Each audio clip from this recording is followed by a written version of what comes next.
अस्सलाम वालेकुम नाज़रीन, उर्दू टीवी चैनल में खुश आमदीद। व्यूअर्स, ड्रामा सीरियल बंधे एक डोर से एपिसोड 10 में आप देखेंगे उमर का माहीन के साथ उसके घर जाना हुआ तो वहीं उसकी मुलाकात रोशनी से भी हो गई, जिसका सामना करने से वो घबरा रहा था। रोशनी उसे देखकर आंसू बहाने लगी तो उमर जज्बाती होकर उसे कहता है, तुम्हारे दिल में जो आता है मुझे कह दो, मैं मुजरिम हूँ तुम्हारा। तो रोशनी मुजरिम का अल्फाज कह के इस बात की तस्दीक करने लगी तो वो उसे रोते हुए तस्लीम करता है, हाँ रोशनी, मैं मुजरिम हूँ तुम्हारा। इतने वादे किए तुमसे और मैं पीछे हट गया।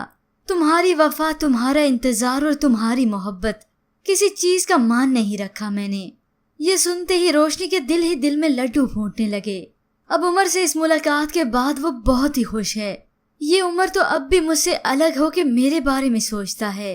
ये तो मेरे लिए खुशी की बात है। इसका मतलब है उमर कल भी मेरा था और आज भी मेरा है।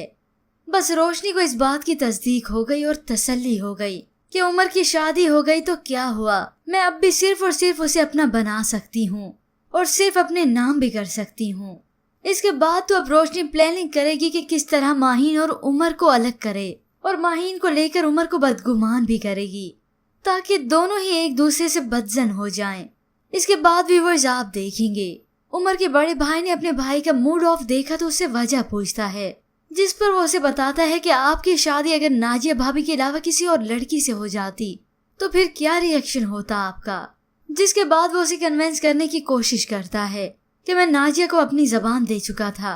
तो उसी वक्त उमर के मुंह से निकलने लगा कि मैं भी किसी को, तो वो कहते कहते रुक गया। अब इस सब के बाद तो रोशनी चलेगी अपनी चालें, जिसकी वजह से उमर और माहीन की जिंदगी का सुकून बर्बाद होके रह जाएगा। उमर की तरफ से उसे बीवी का मकाम तो मिला नहीं, इसी के साथ ही वो रोशनी की वजह से दोस्ती का मकाम भी खो देगी।